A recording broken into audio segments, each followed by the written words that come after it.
Vamos a empezar. ¿Cuáles son nuestras soluciones o cuál es nuestro alcance para lo que es seguridad industrial? Honeywell Gas Analysis and Safety, que es el nombre completo, preferimos llamarlo Honeywell Analytics, que es también el otro nombre comercial.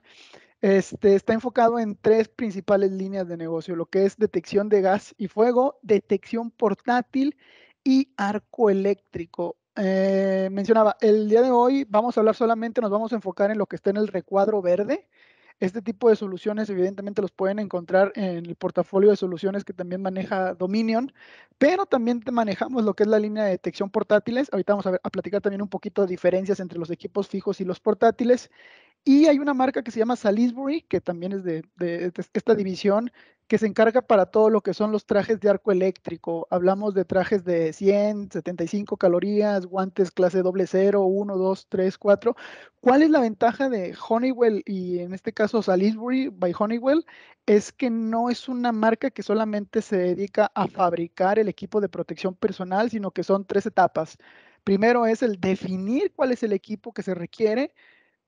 Una vez definido, obviamente, es la comercialización del equipo y el tercero es la capacitación de los mismos. Es decir, como tal, la marca se puede hacer un diagnóstico de qué es lo que se necesita para poder estar protegidos. Y esto hablando de ropa que va desde la escafandra o la balaclava, como se llama esta parte como monja protectora, también el calzado e incluso herramientas de seguridad y también se pueden hacer análisis desde lo que son los diagramas unifilares hasta poder definir cuáles son los puntos de riesgo en base a NFPA 70E.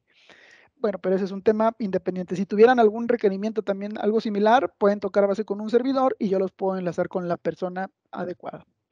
Ok, ahora sí, entrando en detalles, lo primero que nos debemos preguntar es por qué es importante la detección de gases, ¿no? ¿Por qué estamos aquí hoy? ¿Porque Honeywell los fabrica? No, pues porque Dominion los distribuye. No, realmente de esta incógnita se deriva la premisa de qué es el gas o qué entendemos por el gas, ¿no?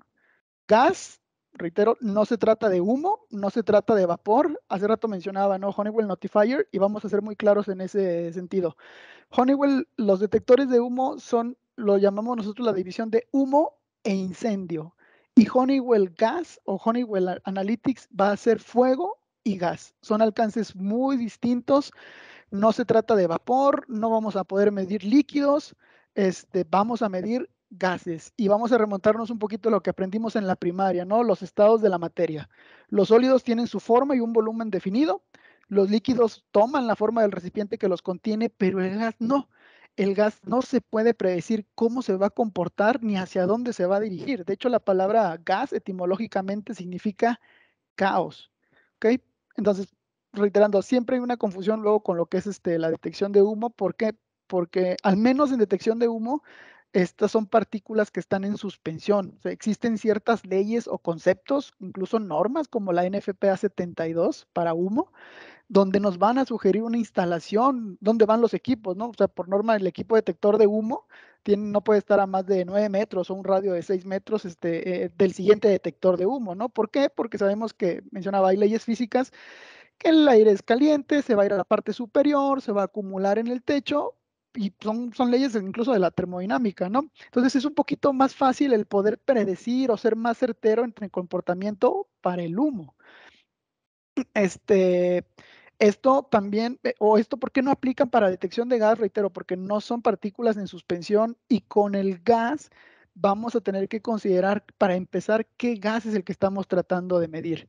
Si este tiene una densidad o un peso mayor que el aire, si hay corrientes de aire o un viento dominante que llamamos en el exterior, o incluso las modificaciones del proceso que están generando o ocasionando este gas, ¿no? El estar abriendo y cerrando una puerta, el tener un acceso de personal recurrente. Esto es el tipo de detalles o riesgos que se deben de considerar en la detección de gases. Y un punto muy importante y sensible es recordar que aunque el gas no tenga un olor o no tenga un color, no significa que no está ahí. Entonces, vamos a tener que estar al tanto de cuáles son los riesgos. Y para esto, vamos a revisar los tres peligros o los tres riesgos relacionados con la detección de gas. Reitero, los equipos detectores de gas fijo no hacen más, no miden humo, no miden temperatura, no miden presión atmosférica, solamente y dependiendo del sensor que tengamos instalado, es el riesgo que vamos a poder evitar o tratar de medir o de solventar, es decir, no llegar a una situación no deseada. Y aquí viene una pregunta de premio virtual, no sé si puedan abrir su micrófono, quien sepa la respuesta. ¿Qué respiramos? ¿Alguien sabe? Respiramos una mezcla de aire, ¿no? Literalmente es un compuesto de diferentes gases. Es correcto. En el 90% de las ocasiones nos responden que respiramos oxígeno, pero con lo que respondió el compañero es exactamente la respuesta correcta. Lo que respiramos es aire y el aire es una mezcla de distintos gases. Entre ellos, evidentemente, está el oxígeno, pero si se dan cuenta, el oxígeno solamente está en una proporción, en un porcentaje de 20.9. Incluso si se dan cuenta, hay un 78% de nitrógeno y porcentajes mínimos de otros gases que a mayor concentración podrían ser mortales, como el metano, como el hidrógeno, como el dióxido de carbono. Por eso es que cuando tenemos un equipo, ya sea portátil o fijo, con un sensor de oxígeno, lo ideal es que siempre nos esté midiendo 20.9. Sí me han preguntado, oye, pero ¿por qué si 78% es nitrógeno, por qué no tenemos ese concepto, ¿no? De que respiramos nitrógeno en lugar de aire, digo, en lugar de oxígeno, realmente porque el oxígeno es el que nos ayuda a hacer mucho de los procesos, ¿no? Todo lo que es el oxígeno en la sangre es el que va a ayudar a nuestro metabolismo, a la circulación, o sea, hace muchísimas funciones, ¿no? Entonces, el primer riesgo que debemos conocer en cuanto a la presencia de gases o la presencia de deficiencia o exceso de oxígeno es que realmente sí se puede dar una disminución de oxígeno. Existen factores como la combustión, la actividad microbiana, el desplazamiento de oxígeno se puede dar por la presencia de otro gas. ¿Cómo sucede esto? Bueno, imaginemos que podemos ver esta nube de aire o podemos ver en un color la nube de oxígeno, llega un gas más pesado y lo desplaza y lo que hace es que el oxígeno que decíamos que esté en 20.9, y este 20.9, ojo, es en nuestra oficina, estamos en planta, estamos en una plataforma, normalmente es de 20.9. Entonces, mencionaba, cuando llega un gas más pesado que el oxígeno o que esta densidad del aire, literalmente lo hace a un lado y es cuando este porcentaje empieza a disminuir. De 20.9 baja a 20.8, 20.7, 20.6, hasta llegar a un nivel no deseado o no adecuado que nosotros o nuestros equipos normalmente tienen configurados a 19.5%. Este normalmente es nuestro nivel de alarma para un nivel bajo. Ojo, el ser humano todavía puede sobrevivir y puede trabajar adecuadamente o bajo condiciones un poquito más complejas hasta el 16, pero no nos vamos a esperar al 16% para estar enterados, ¿no? Debemos de enterarnos antes. Justamente estas son algunas de las consecuencias del no tener una concentración de oxígeno adecuada de 20.9. 19.5 al 12, pues ahí puede haber fatiga, falta de coordinación, aumento del ritmo cardíaco o las pulsaciones. Del 12 al 10, pues ya vemos que estamos debajo del 16 y debajo del 16 ya no se considera seguro para los seres humanos o no es adecuado.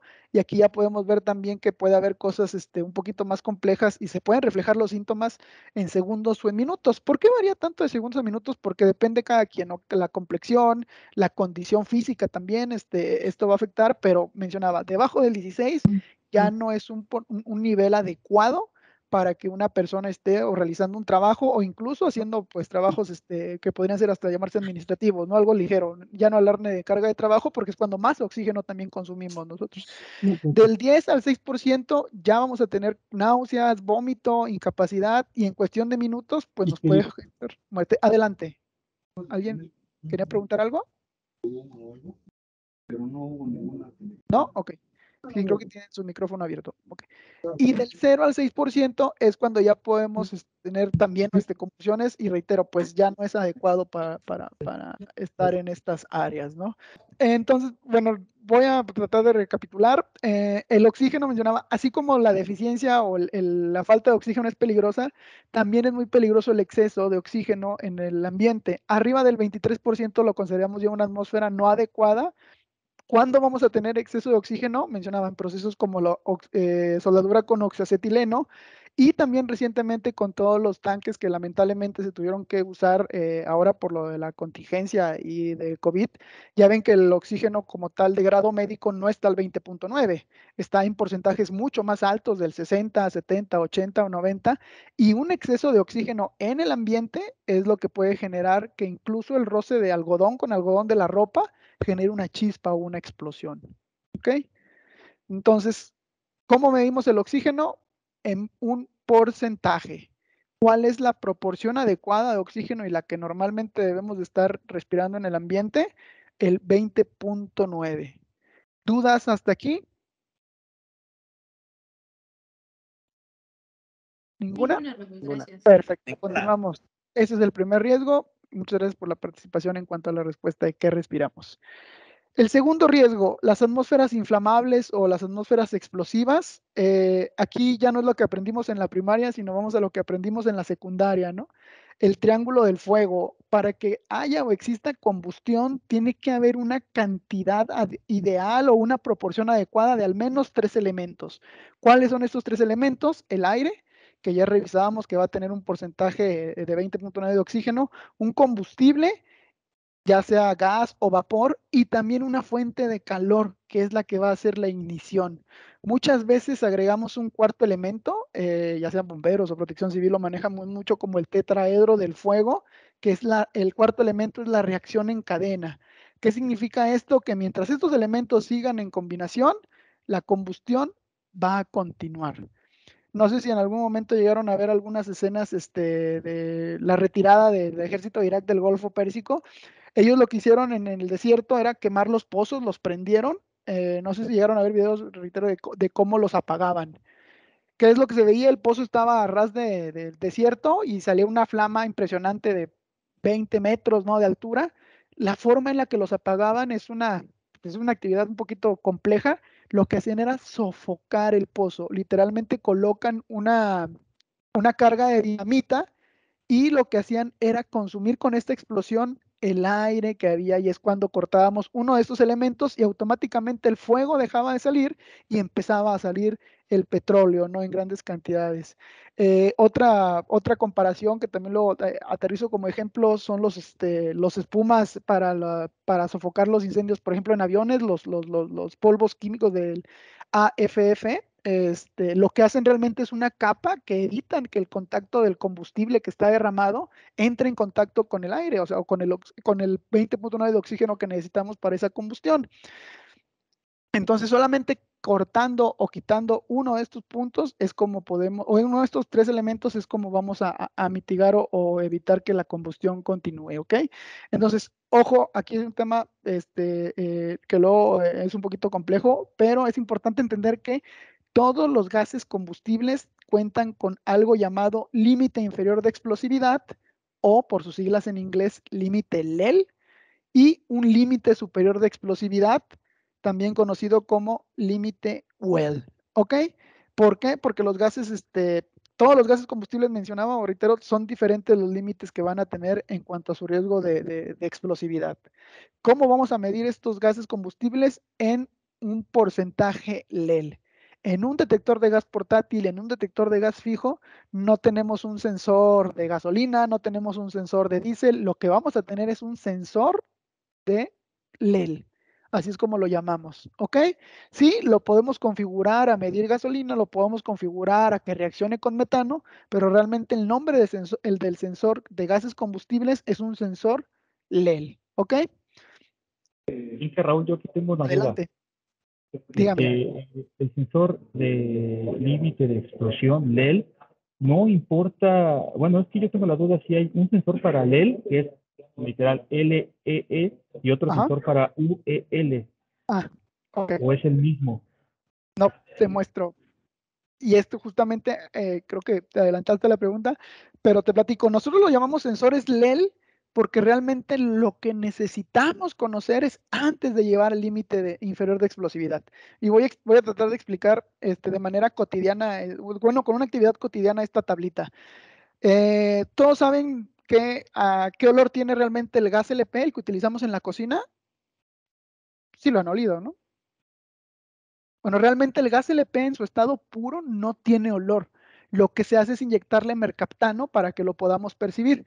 Entonces, imaginemos, y tratando de responder la pregunta del compañero, imaginemos que, digo, toco madera, tenemos en nuestra cocina, salimos de la casa y dejamos las hornillas abiertas, ¿no? Ahí lo que estamos manejando es gas LP, que es un hidrocarburo que tiene mezclas de propano y butano, pero en una mayor cantidad en propano. Entonces, imaginemos que el gas propano específicamente está en cero, ¿no? Aquí es un cero. Y al dejar lamentablemente o por error o descuido la hornilla abierta, este porcentaje empieza a subir. ¿Sí? Porcentaje del 0, 1, 2, 3, 4, 5 y va a llegar un punto que es un límite LEL o límite inferior de explosividad en el que ya llegamos a este rango de inflamabilidad. Es decir, si llega a haber una fuente de calor o una chispa, vamos a tener una explosión. Pero ¿qué crees? Si ese mismo tú te fuiste de la casa 8 horas, 10 horas y sigue aumentando la cantidad de porcentaje LEL, va a llegar también un punto donde ya no hay un riesgo de explosión, que es esta área. Pero ¿qué crees?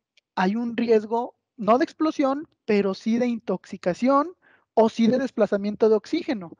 Y aquí ya ni siquiera hay un riesgo de explosión porque llamamos o decimos que la atmósfera está demasiado enriquecida.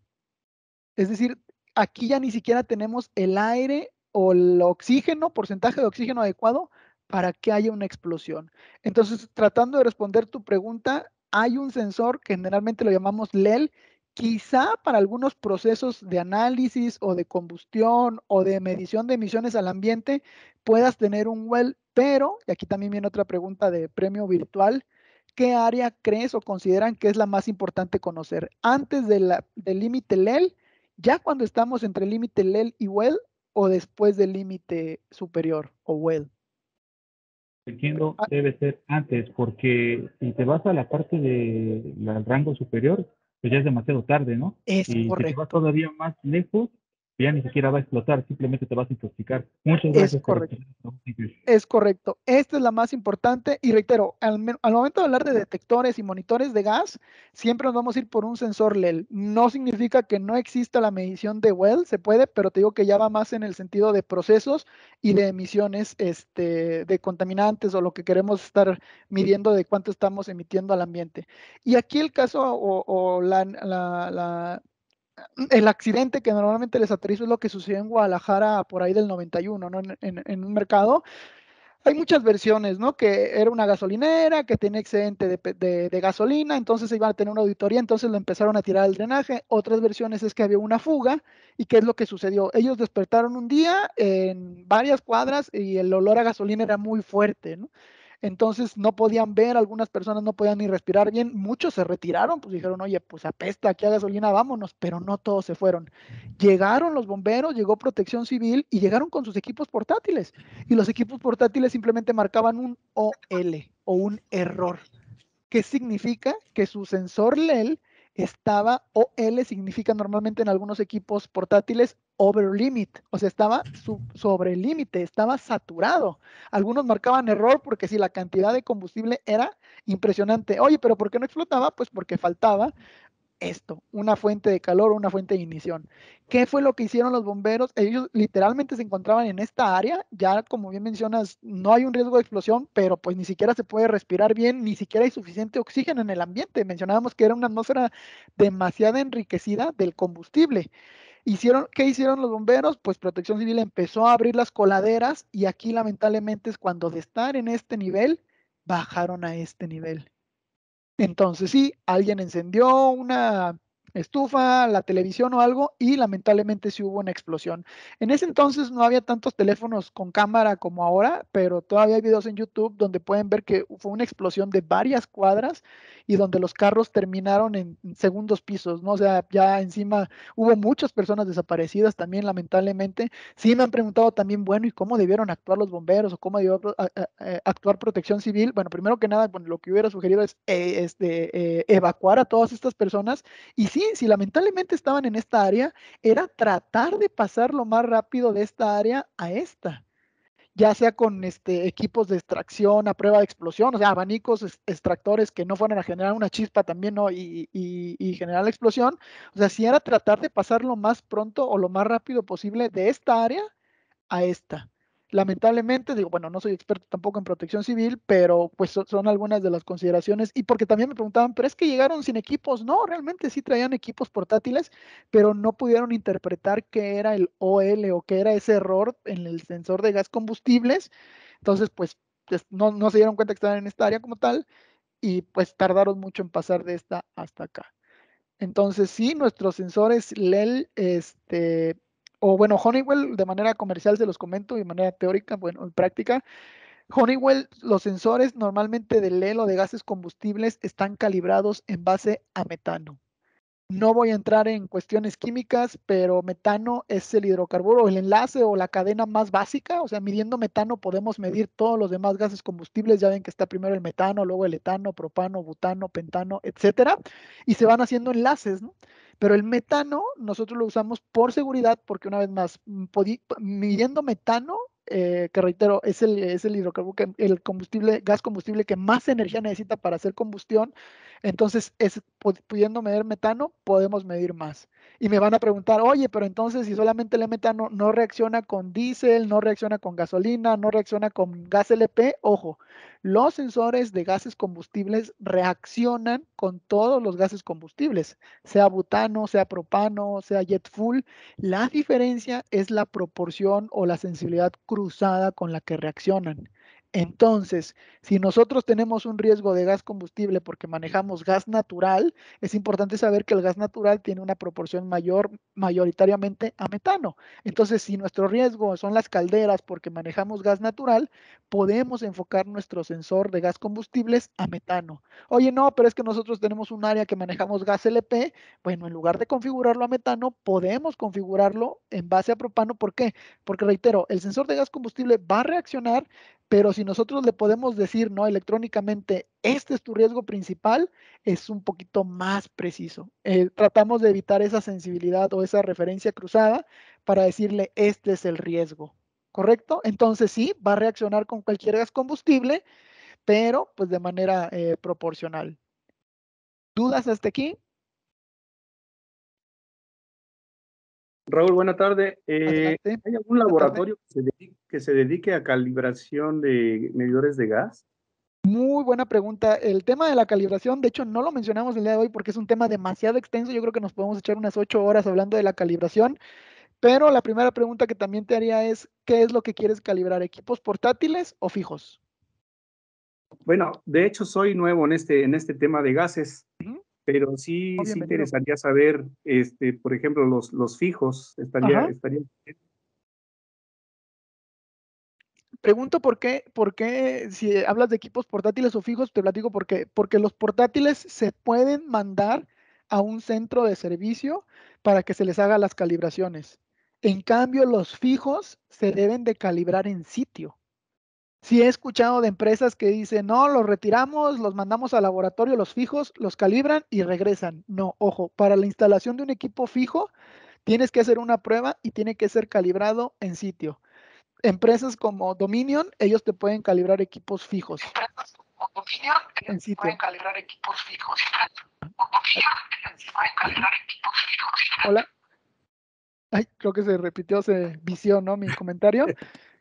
Pero sí, o sea, yo como Honeywell, o sea, no vas a ver o lamentablemente un servidor, yo no me encargo de las calibraciones, también sé de marcas que dicen, yo solamente, el fabricante dice solamente yo los puedo calibrar, eso la verdad se me hace muy poco práctico porque no nos daríamos abasto para todas las calibraciones. ¿Qué es lo que hacemos? Al menos Honeywell lo que hace es delegar esta responsabilidad o este alcance a nuestros distribuidores autorizados para que hagan las calibraciones. Obviamente ellos están capacitados y certificados, tanto comercial como técnicamente, para que lo hagan de manera correcta.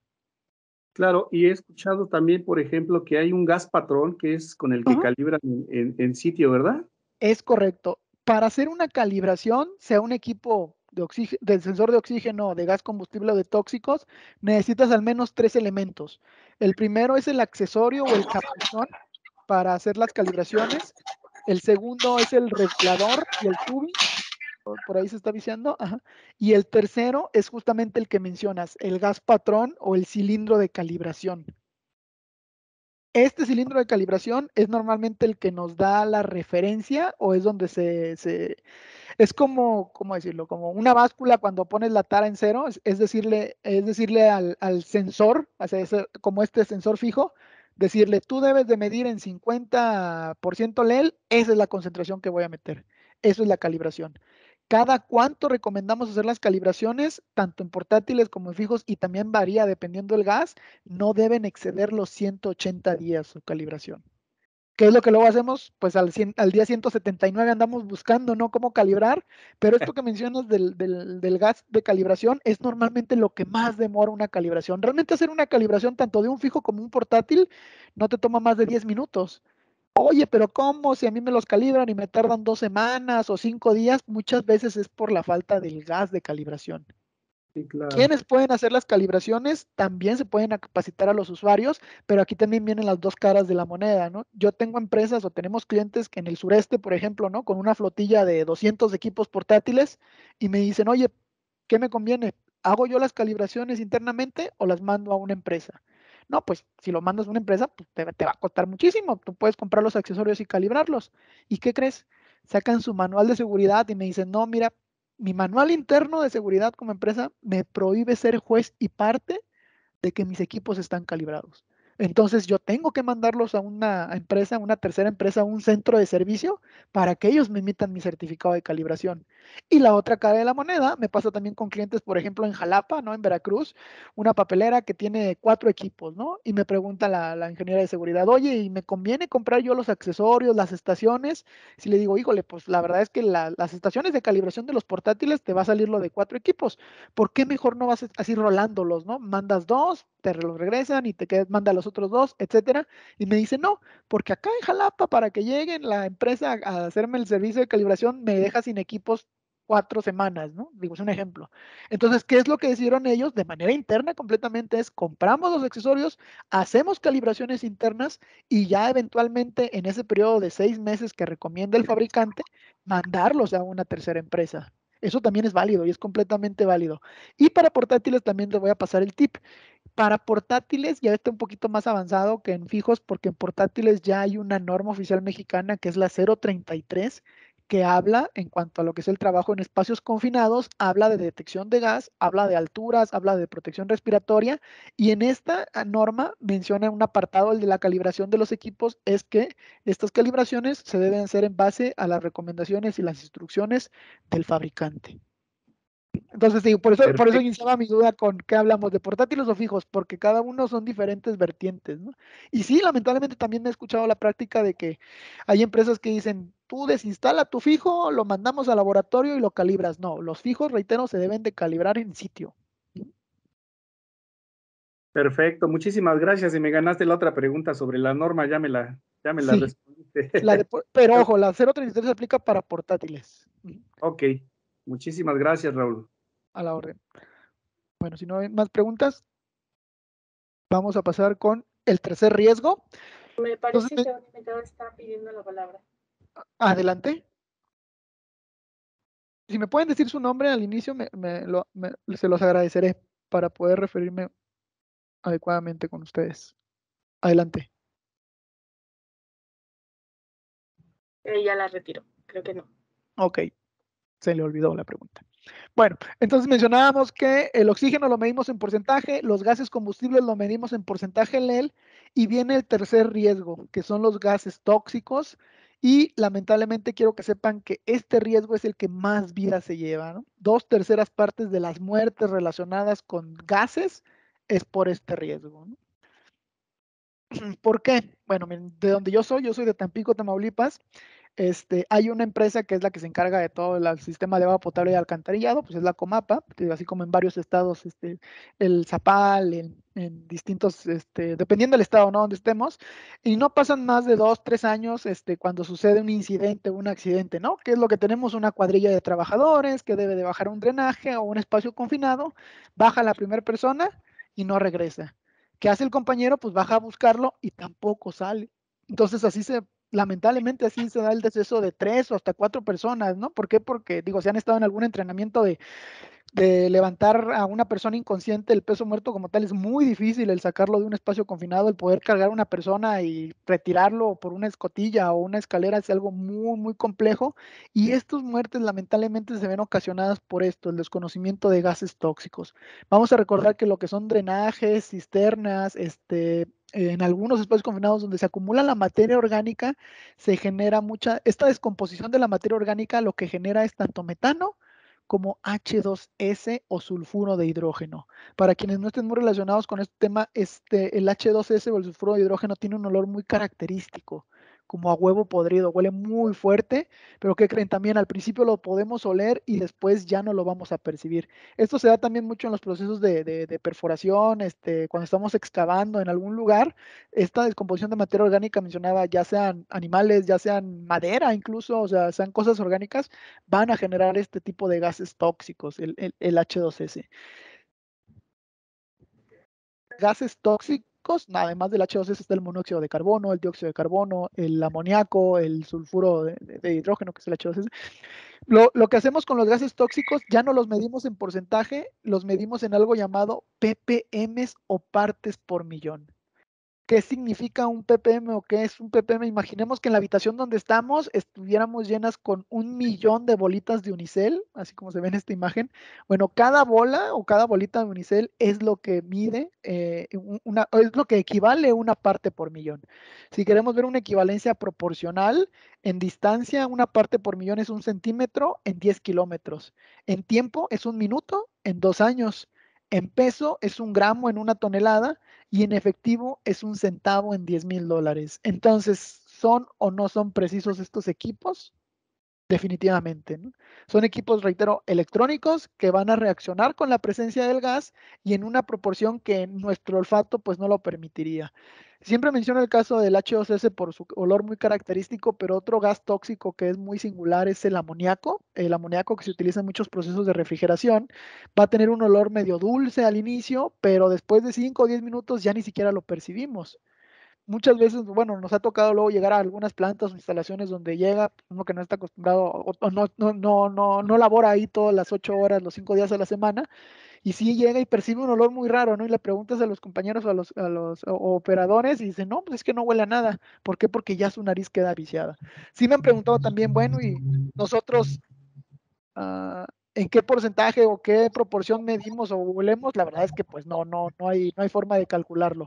Quienes tienen un olfato muy desarrollado, evidentemente los caninos, y hace años, quienes hayan tenido el gusto de conocer la zona minera o lo hayan visto en películas y en caricaturas, antes también lo que se utilizaban eran canarios.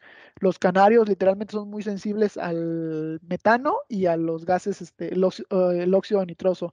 ¿Qué es lo que hacen los mineros hace algunas décadas? Entraban con un canario en una jaula y si este se desmayaba o fallecía o algo pasaba, pues es pélate, ¿no? Vámonos. ¿Qué hay? No sé, pero hay un gas peligroso, vámonos. Y reitero, pues esto actualmente lo vemos en películas o en caricaturas y decimos, no, pues eso es una exageración. Bueno, quiero que sepan que lamentablemente hoy en día pues, hay empresas que ni canarios tienen, ¿no?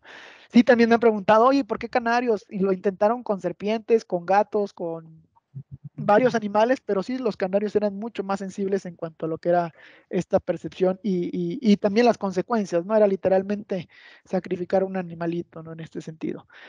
Este ejemplo o esta tabla es un ejemplo que solamente, ojo, solamente aplica para el monóxido de carbono, lo que conocemos también como el CO o el asesino silencioso. ¿Por qué el asesino silencioso? Porque realmente el monóxido de carbono en su forma pura no tiene olor. Oye, pero si yo me pongo en el escape de un carro, en el escape de un montacargas, ¿puedo percibir el olor? No, lo que estamos percibiendo ahí son los vapores de la gasolina, pero el monóxido de carbono por sí solo en su estado puro no tiene olor, ¿no? Entonces, ¿qué es lo que tenemos en esta tabla? Es solamente un ejemplo en el eje X en cuanto a tiempo de exposición y en el eje Y en lo que son las proporciones en partes por millón o ppm. Reitero, esta tablita solamente aplica para el monóxido de carbono. Si nosotros quisiéramos hacer una tabla similar para el H2S, no podríamos estar ni a las 10 partes por millón tanto tiempo. Entonces, esta tabla es nada más para visualizar cómo funciona o cómo tienes esa proporción en cuanto a lo que es la exposición del tiempo y la cantidad. un ejemplo, una exposición de 500 partes por millón de monóxido de carbono, que entre comillas pareciera baja comparada con 2500, en 5 minutos no hay tema, no hay problema, en 10 minutos tampoco, pero en 20 minutos ya vamos a tener síntomas detectables, quizá un dolor de cabeza, un malestar estomacal, somnolencia, pero si esta misma concentración, que reitero, no es baja, la verdad es que es alta, nos quedamos 40 minutos, 80, nos puede generar ya una enfermedad crónica, ¿no? Con el paso del tiempo nos va a empezar a hacer un malestar mayor y ¿qué creen? A esta misma concentración, si nos quedamos más de 160 minutos, que son cerca de 2 horas con 40 minutos, ¿sí? Pues nos puede provocar la muerte. Y pues obviamente si nos vamos a una concentración más grande, pues también sucede, ¿no? ¿Qué es lo que vemos en las noticias también, ¿no? Cuando baja mucho la temperatura, bueno, ahorita ya pasó la temporada de frío, pero hay zonas donde es muy difícil el mantenerse calientitos, entonces, ¿qué hacen las familias? Prenden una anafre, prenden una estufa y se quedan dormidos, ¿no? Entonces, ese exceso de monóxido de carbono lo que hace es el desplazamiento del oxígeno en la sangre y genera o nos provoca, puede provocarnos un envenenamiento. Me ha pasado también en algunas plantas, algunas instalaciones que tienen de más de 10 a 12 montacargas y están, no sé, industria refresquera, industria de cervezas, están llenando los camiones, todos los montacargas al mismo tiempo y es un espacio muy cerrado y me dice la persona responsable de seguridad, no, oye, pues es que mis trabajadores siempre andan desvelados, traen sueños, se sienten mal, y entramos con el detector portátil de monóxido de carbono y resulta que los niveles están altísimos. Entonces, ese alto nivel de monóxido de carbono, aunque ellos estén en movimiento, esa condensación, el monóxido de carbono, la verdad es que se comporta muy similar al aire, entonces es muy difícil que se vaya por la atmósfera solo. Por eso es que se necesitan en ocasiones extractores, ¿no? Para poder hacer este movimiento de forma forzada. Pero sí, o sea, en cuanto arreglaron de los dos extractores, solamente funcionaban dos. En cuanto arreglaron estos equipos, empezaron a mejorar los niveles de la calidad en el aire y la gente ya no se enfermaba tanto, ¿no? ¿Dudas con los gases tóxicos? ¿No? Ok. Entonces, como resumen de lo que son estos riesgos principales, mencionábamos que dependiendo del sensor que tengamos en el equipo, vamos a poder medir gases inflamables o combustibles en porcentaje LEL, esa es la unidad. Con un sensor de gas tóxico vamos a poder medir el gas tóxico objetivo en partes por millón y con un sensor de oxígeno vamos a medir el oxígeno o la cantidad de oxígeno en el aire, que debe ser 20.9, en porcentaje. ¿Ok? ¿Dudas? ¿Comentarios? ¿No? Ok, continuamos.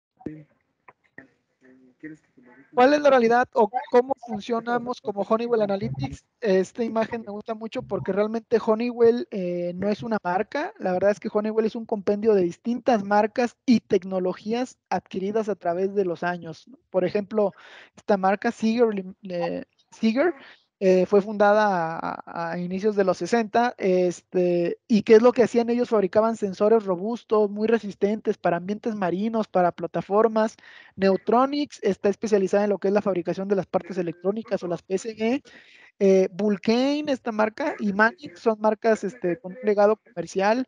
Biosystem también es de la tecnología de Honeywell. No sé si alguno de ustedes ha usado lo que son los equipos autónomos o los SCBA que utilizan los bomberos. Bueno, de manera anual se debe hacer una prueba llamada prueba POSICHECK en cuanto a su funcionamiento. Esta marca Biosystem es quien desarrolló esta tecnología, el POSI o el POSICHECK. Fire Sentry también es una marca que se especializó en lo que es la detección de flama o de llama, y esta va a ser muy importante, First Technology. ¿Por qué va a ser importante? Bueno, First Technology es una empresa que también pertenece a un grupo llamado City Tech o City Technology.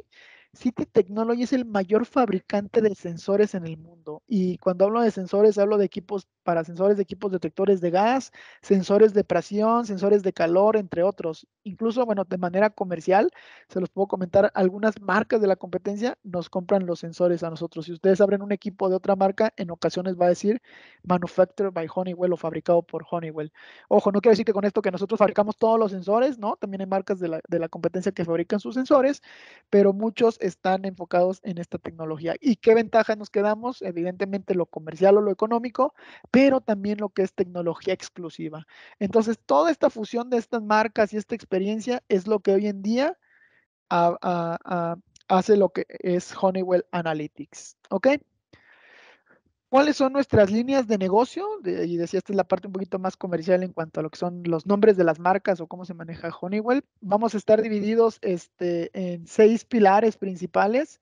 El primero va a ser detección portátil con una marca llamada BW. Es un color amarillo muy característico. De hecho, este color amarillo es originario o se debe, fue tomado en honor a los canarios, estos nobles animales que mencionaba hace rato, donaron o dieron su vida para proteger a los mineros. Es por eso que son amarillos y van a ser equipos muy posicionados en lo que es petróleo y gas, alimentos y bebidas. Y después está una marca que se llama Rise System, que son equipos premium, ¿no? Y muchas veces premium lo relacionamos con, híjole, es un poquito más caro. No, realmente es un nivel diferente de protección. ¿Por qué? Porque aquí en BW vamos a tener al menos 3 alarmas: la auditiva, la vibratoria y la visual.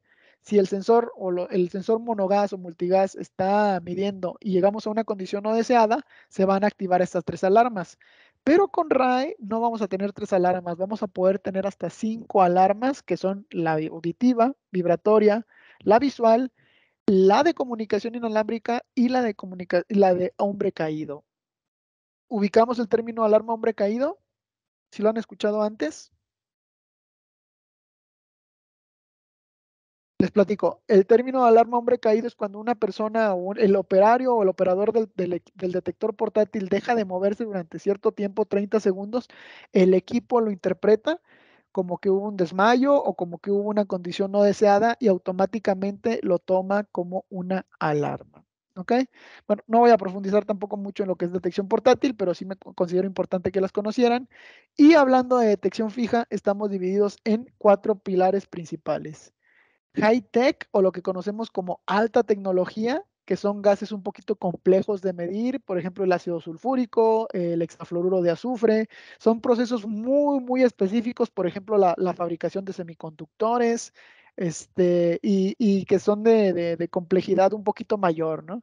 También está la línea comercial, que es todo lo que está enfocado a universidades, a escuelas, bibliotecas, estacionamientos públicos también, y la línea de refrigeración, que va para lo que es detección de amoníaco, y no nada más amoníaco. Bueno, hoy en día el amoníaco es el rey de los refrigerantes, pero incluso Honeywell también tiene una división que fabrica fertilizantes sintéticos.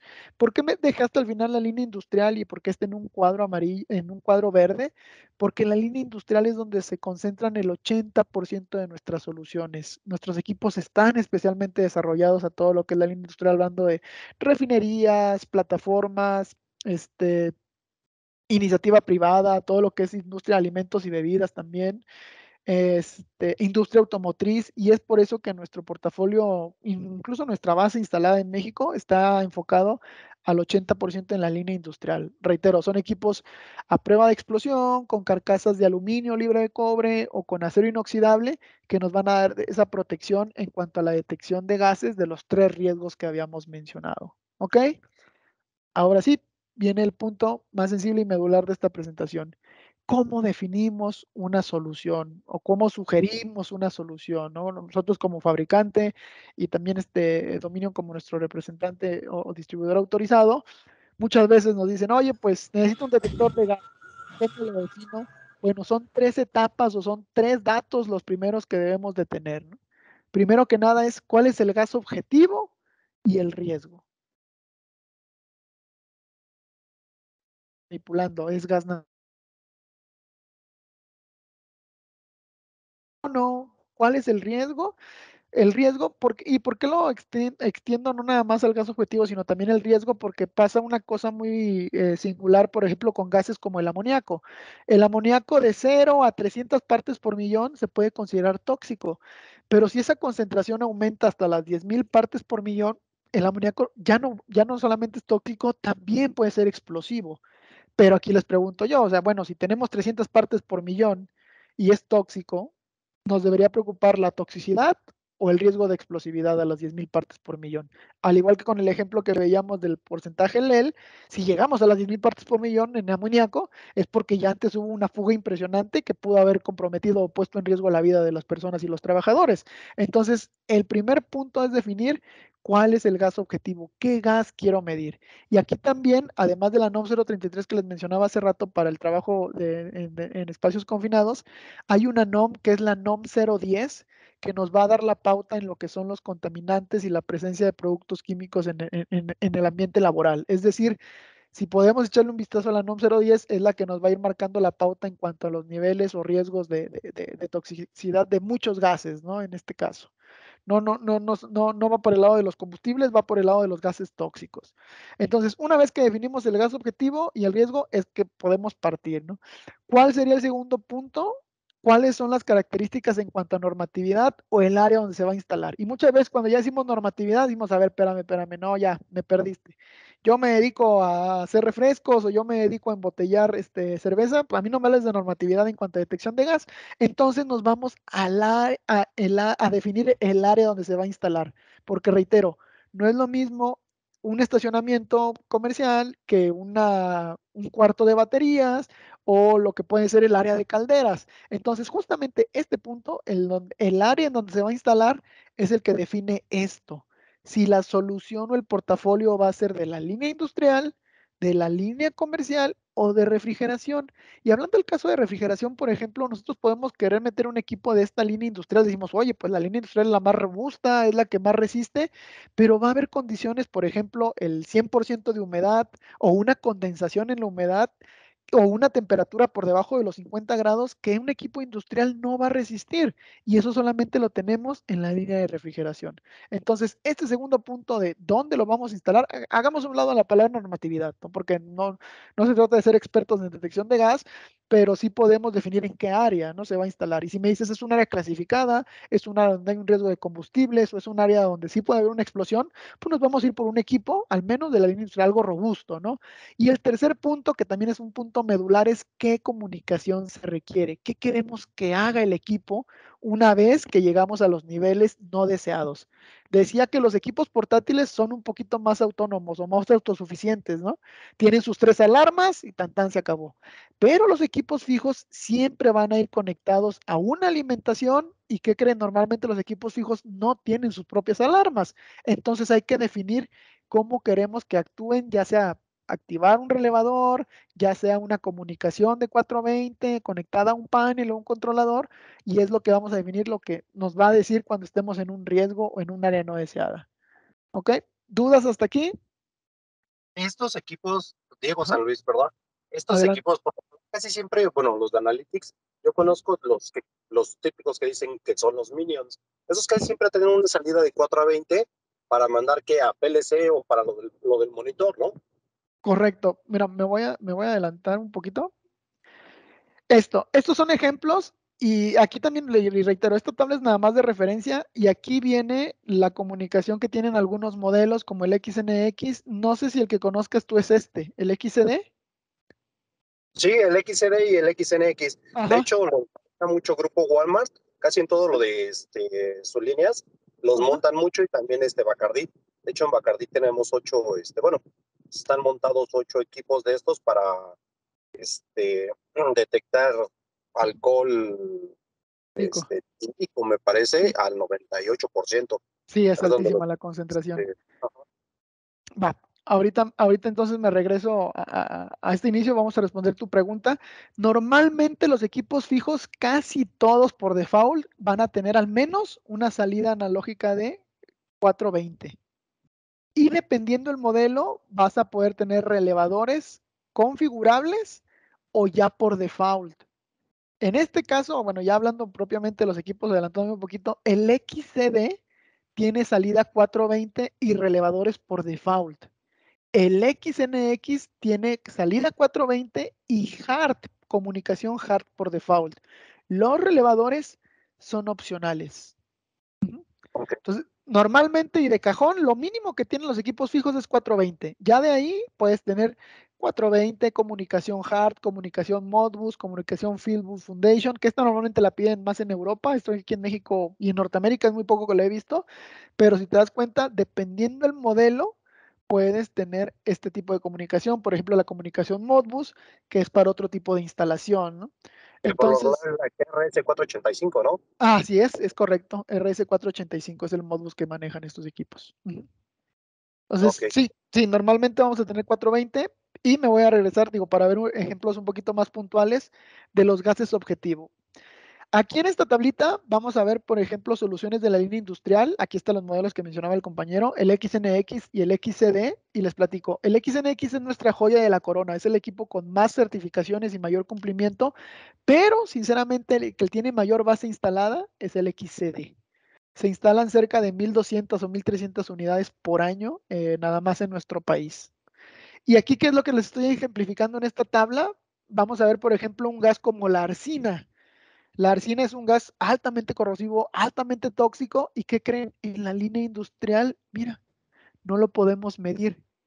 Pero si yo me voy a la línea de alta tecnología, resulta que sí lo puedo medir, la arsina, con un equipo que se llama MIRAS, que es un equipo desarrollado especialmente para laboratorios. Entonces, ¿por qué es importante definir el gas objetivo? Porque sí, va a haber gases que en la línea industrial no vamos a poder medir, pero para eso entra la línea de alta tecnología o bien algunos refrigerantes como los que mencionaba, que también desarrolla Honeywell, que son refrigerantes sintéticos, no solamente el amoníaco, aquí está el amoníaco, NH3, pero también el R448, el R22 y los HFO.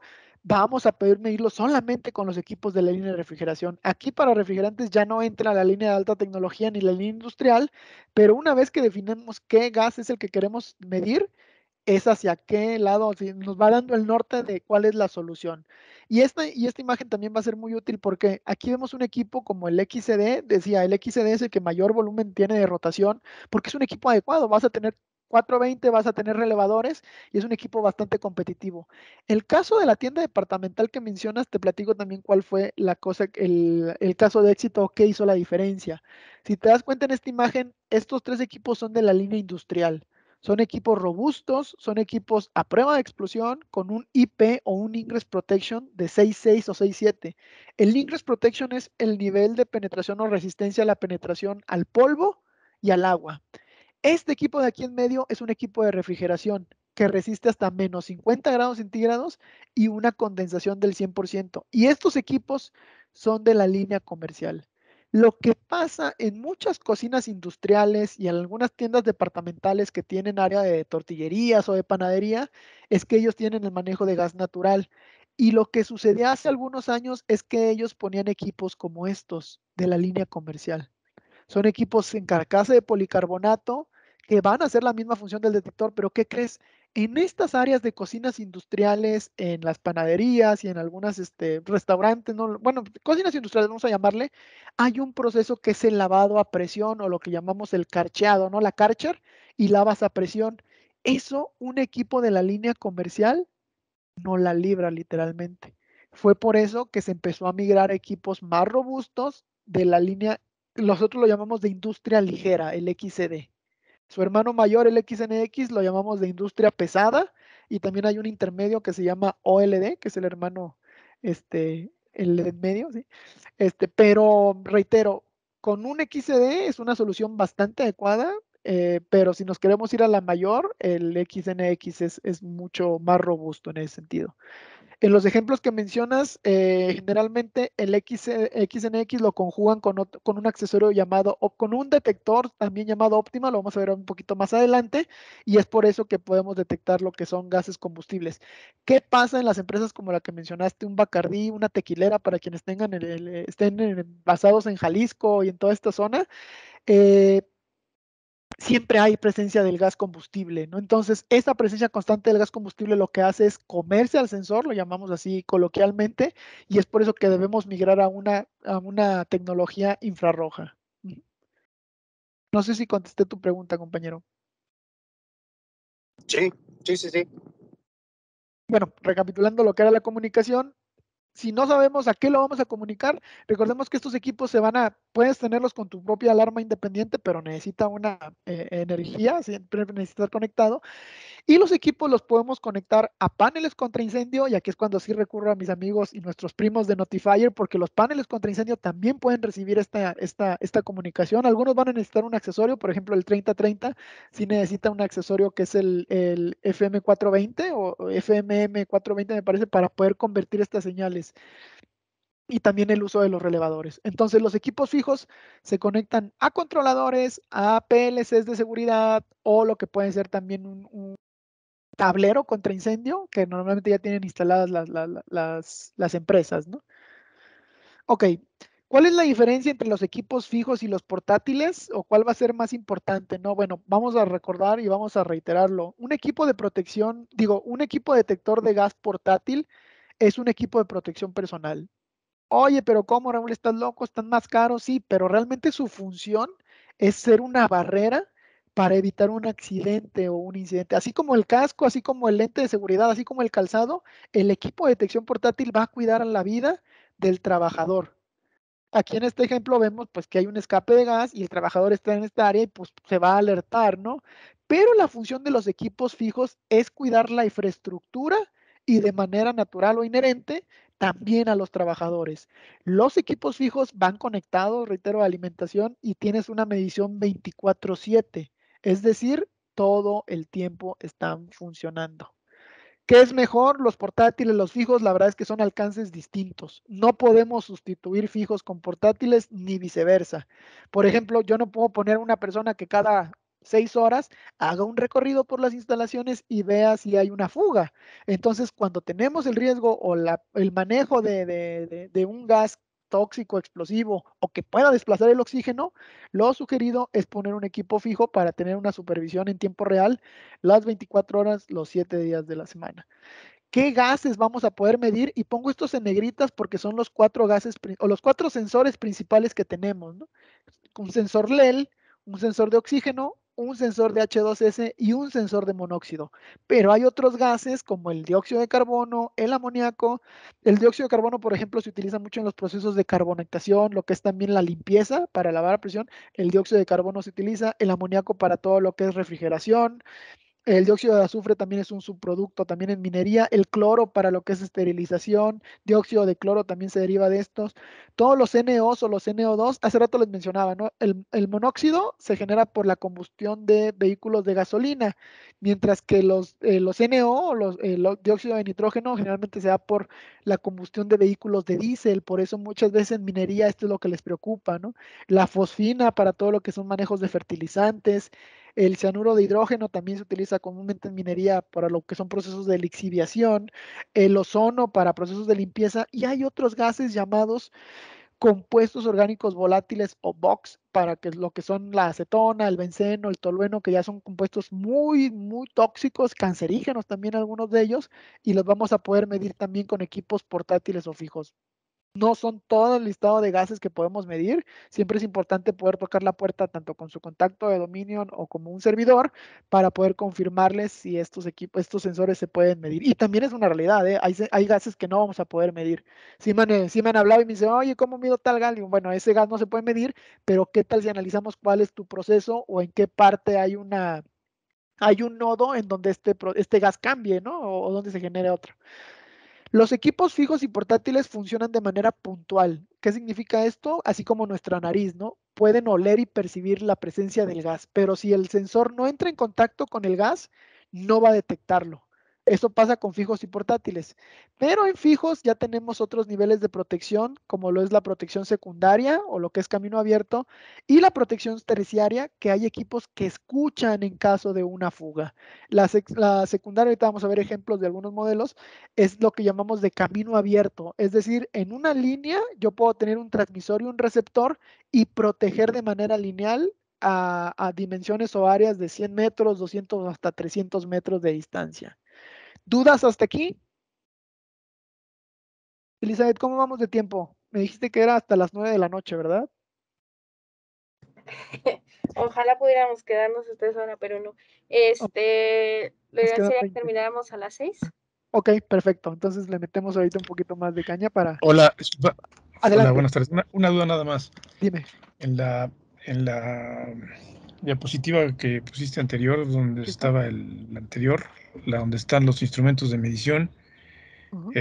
una más, ¿Aquí? donde están ahí, ajá. Eh, los que están, bueno, viéndolo de frente al lado izquierdo, son los que están de color amarillo. Obviamente son Ajá. sensores, medidores de gas, ¿verdad? Ajá. Sí. Obviamente por el color amarillo es el fluido, el gas. Todos esos instrumentos tienen, supongo que están de alguna manera conectados mediante RF a una base de datos donde se está monitoreando todo, ¿verdad? Correcto, va, te platico. Estos equipos funcionan normalmente o se constan de dos partes. Una parte que es la electrónica, que es donde está el display, y la parte que hace la medición, que puede ser también electroquímica, que es la parte del sensor. Sí, estos equipos son fijos y de hecho deben de tener una alimentación constante en una entrada y muchas veces esta misma alimentación se pueden conectar a 2, 3 o 4 hilos para poder esa misma, ¿cómo decir? Esa misma energía que le estás metiendo jala la información de los datos. ¿A dónde la jala? Hay, digo, varias opciones. Puede ser un PLC, puede ser un controlador de fuego y gas o puede ser incluso un tablero contra incendio. Es correcto. Ah, ok, perfecto. Interesante. Gracias, por la información. Gracias. A la orden. Entonces, ¿cómo? Bueno, y complementando lo que explicaba ahorita de los sensores, hay distintas tecnologías. La tecnología catalítica nos va a ayudar para la medición de gases, combustibles, es la tradicional. La tecnología electroquímica es la que nos ayuda en la detección de gases tóxicos. Y también para gases combustibles vamos a poder utilizar algo llamado tecnología infrarroja. ¿Cuál es la ventaja de la tecnología infrarroja? Es que es más rápida, no se envenena o no se intoxica y que creen también requiere un mantenimiento menor que la tecnología catalítica. Ahorita volviendo al ejemplo de lo de la empresa que fabrica bebidas alcohólicas, cuando tenemos gas de fondo o cuando tenemos un gas constante, lo que hacen estos sensores es que se van consumiendo. Ojo, me regreso a la imagen, ¿no? La parte electrónica o el transmisor nos puede durar 5, 10, 15 años, dependiendo cómo la cuidemos, pero los sensores sí tienen una vida finita o una vida de uso.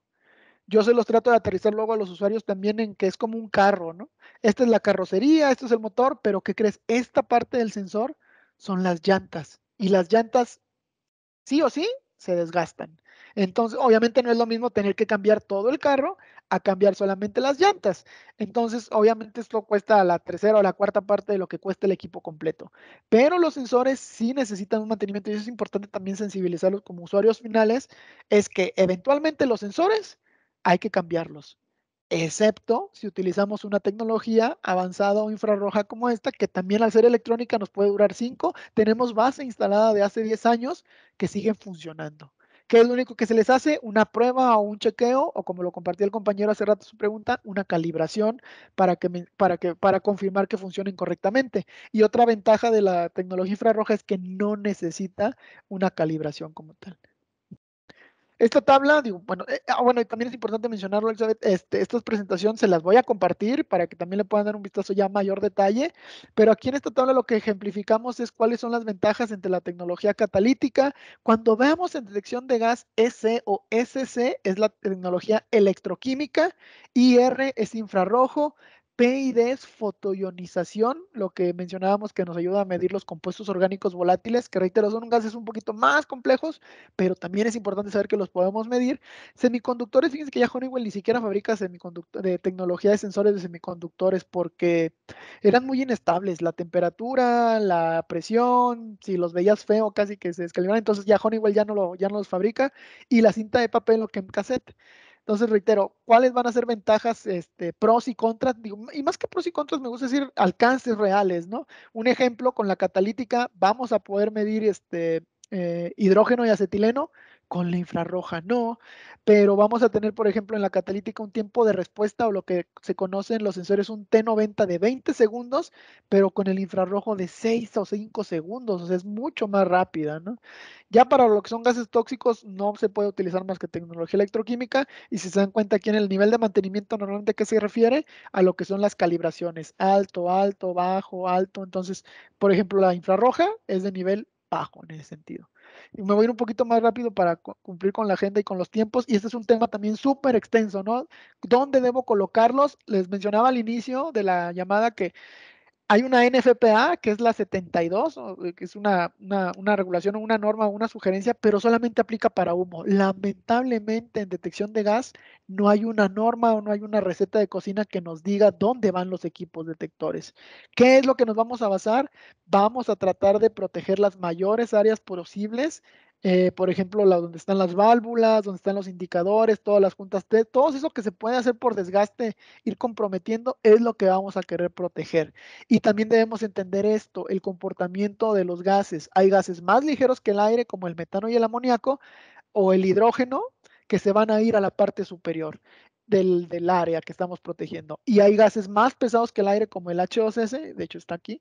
En esta imagen vemos un ejemplo, ¿no? Si sabemos cuál es la densidad del gas que vamos a querer medir, vamos a poder protegerlo de manera más adecuada, ¿no? Mencionaba algunos ejemplos de gases más ligeros, el metano, el amoníaco, el hidrógeno, gases que se comportan de manera muy similar al aire, el monóxido de carbono, el CO2 o dióxido de carbono, y gases más pesados que el aire, el propano, el H2S, entre otros. Entonces, esto va a ser importante entenderlo.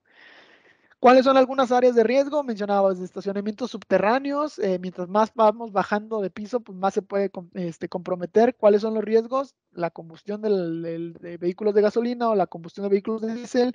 Los cuartos de caldera también van a generar metano y monóxido de carbono. Las plantas de tratamiento de agua, todo lo que es descomposición de materia orgánica. Las plantas cerveceras en cuanto a lo que es amoníaco y dióxido de carbono. Albercas, laboratorios, digo, los escenarios son muchísimos. Aquí sí que quiero hacer un punto, un énfasis, cuartos de baterías. ¿Qué pasa cuando nosotros estamos recargando una batería, por ejemplo, de un montacargas y nos excedemos en la carga? Genera hidrógeno. Lo que nos está pasando últimamente es que me dicen, oye, ingeniero, me hablan, ¿no? Y me dicen, tu detector no sirve porque me está marcando que hay hidrógeno. Ah, ok, ¿en qué lo estás midiendo? Ah, pues en partes por millón. Ojo, el hidrógeno en escenarios de cuartos de baterías, lo sugerido es que se mida por su riesgo en porcentaje LEL. Si nosotros nos vamos a medir el hidrógeno en partes por millón, estamos midiéndolo les mostraba hace rato, ¿no? La equivalencia, vamos a estarlo midiendo en una proporción mínima. ¿Dónde medimos hidrógeno en partes por millón? Normalmente en escenarios como cuartos limpios o laboratorios, donde no queremos que haya presencia ni de una partícula de hidrógeno. Pero en cuartos de baterías, en cuartos de máquinas, vamos a medir el hidrógeno siempre por su riesgo LEL con tecnología catalítica. ¿Dudas hasta aquí? Estos son algunos ejemplos más de cuartos de máquinas. Riesgos en cuanto a detección de gas en refrigeración. Miren, por ejemplo, yo les decía, el amoníaco lo podemos medir con este equipo, el XNX o con el SFX, pero por ejemplo, si nosotros colocamos el XNX aquí, no va a funcionar. Este equipo, así como lo ven debajo de esta capa de hielo seco, está funcionando. ¿Por qué? Porque lo que hace es que tiene un termostato y él mismo regula su temperatura para seguir funcionando. Eso un equipo de la línea industrial no lo puede hacer. Ajá. ¿Qué es lo que se hace para medir el amoníaco? Nosotros podemos poner el equipo a una altura adecuada del trabajador y poner un sensor remoto o un kit remoto para medirlo a distancia. Esta tablita es la ejemplificación de la NOM 010 y son los niveles que nos marca en cuanto a riesgo. A 25 partes por millón es el límite mínimo y lo que es el pico es 35 de partes por millón de amoníaco. Voy a ir un poquito más rápido, pero con toda confianza, si tienen alguna duda o comentario, díganme.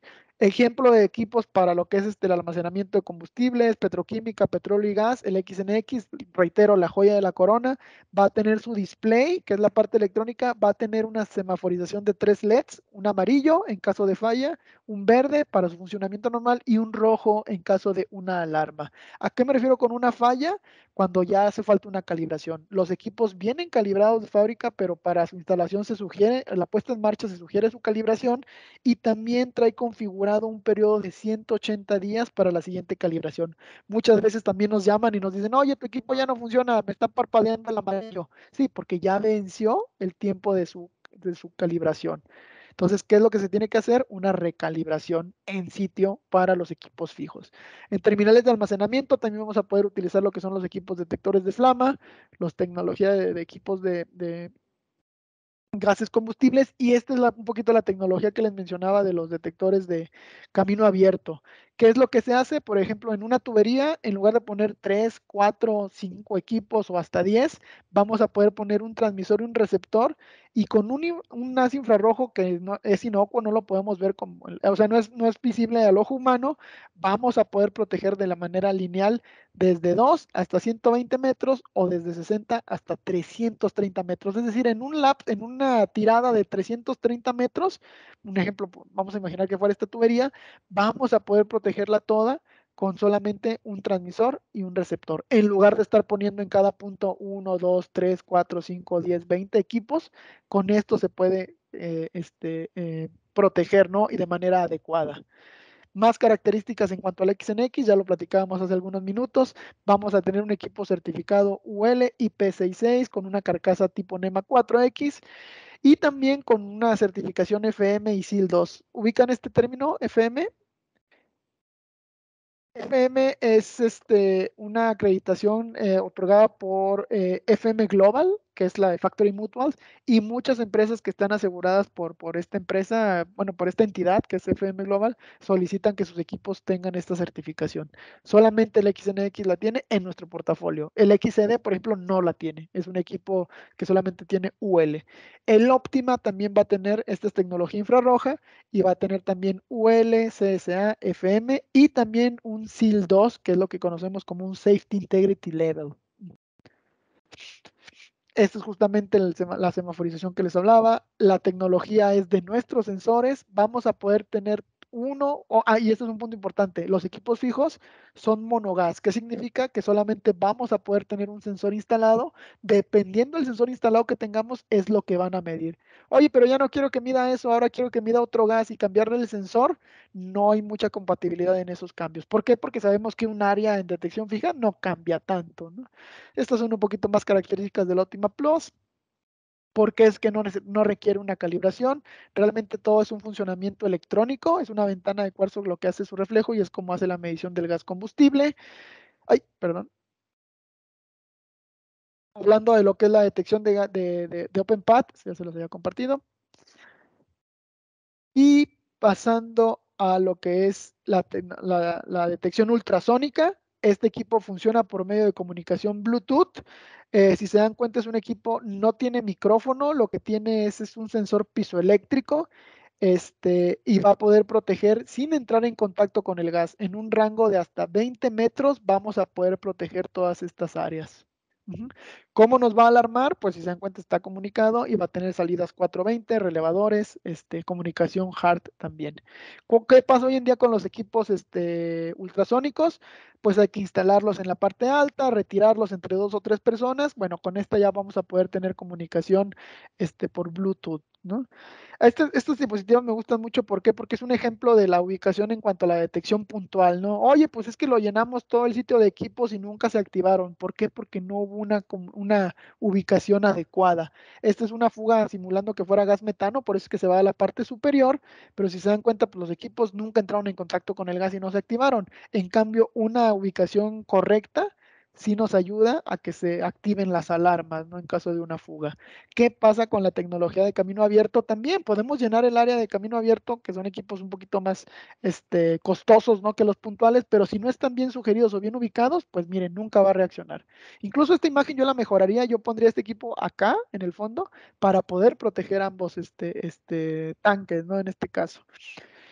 Y esta imagen en ocasiones es engañosa porque van a decir, oye, pues entonces mira, la ultrasónica viene a sustituir todo lo que es la tecnología puntual y de camino abierto. No, la realidad es que son un complemento, ¿no? Entonces, son etapas o capas que podemos llamar primaria, secundaria y terciaria para poder tener este nivel de protección.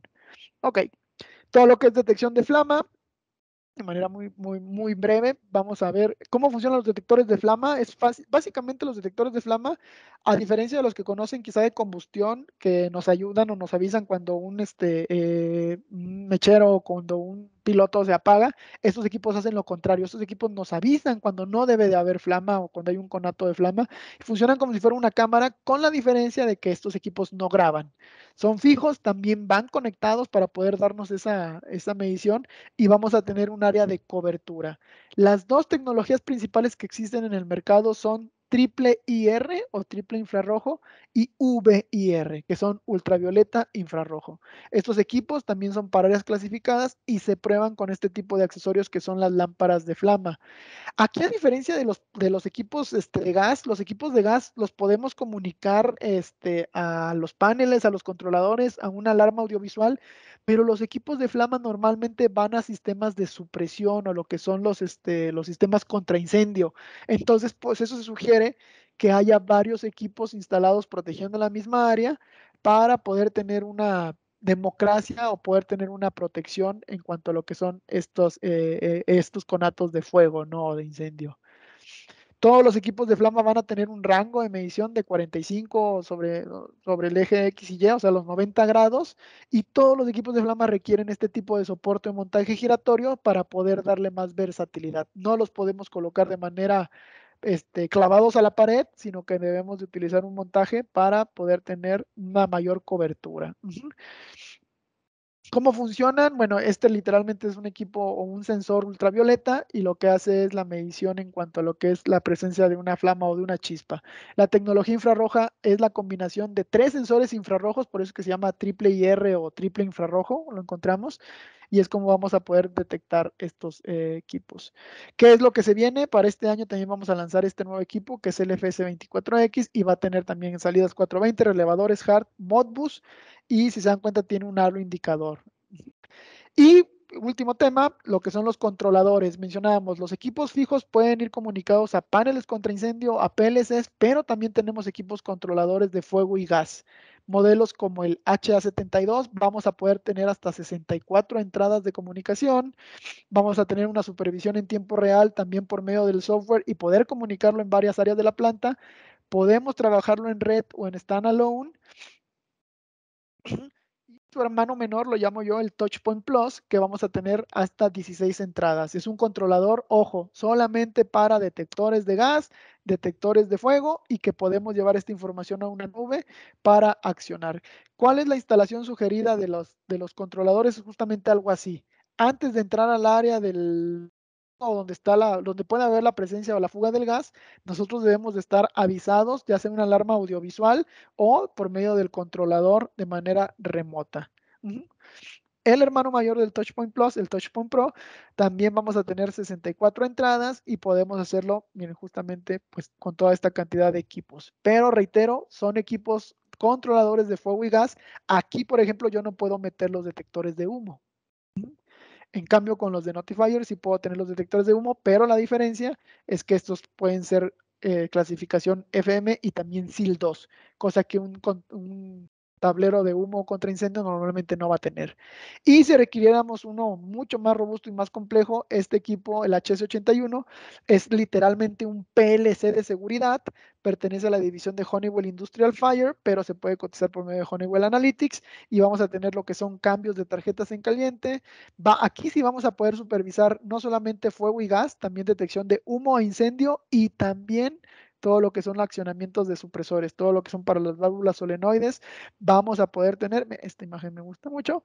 ¿Por qué? Porque es un resumen de todo lo que se puede comunicar, desde los sistemas SCADA, desde el CCTV, equipos de aspiración, todo lo tenemos en un solo controlador y esta imagen es la más reveladora. Todo esto mismo que tenemos acá, detectores de gas, detectores de humo, las alarmas los módulos de Notifier, es esto mismo.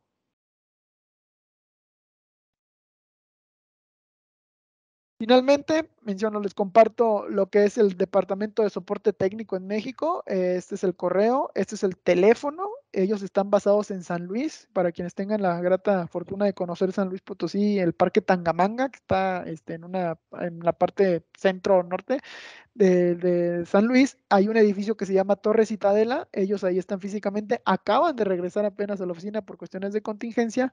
Pero si ustedes tienen alguna duda, si tienen un equipo, están frente a un equipo que está parpadeando en rojo, en amarillo y quieren dar un diagnóstico, ellos los pueden ayudar. Digo, también un servidor, pero normalmente, luego, si yo estoy en una capacitación o estoy en sitio o en un recorrido, pues ellos están más disponibles, ¿no? Es una extensión, reitero, es gente que está en México, habla español, es solamente marcar este número, opción 1, no, opción 2, luego la 1, luego la 3 y podemos hablar de detección fija. Oye, pero yo me encontré un BW, tengo dudas de cómo se calibra, opción 2, opción 1 y otra vez 1 y ellos los pueden asesorar. Y digo, sé que fue un golpe o un buen de información, pero creo que sí pudimos cubrir parte de lo que queríamos platicar el día de hoy. Dudas, comentarios, no sé también cómo andamos de tiempo, ya nos pasamos un minuto, pero bueno, también estuvimos esperando un minuto unos 5 minutos, ¿no? A que se unieran. Sí me gustaría abrir micrófonos, y si tuvieran alguna duda, comentario o algún tema que les gustaría profundizar más, también lo podemos programar.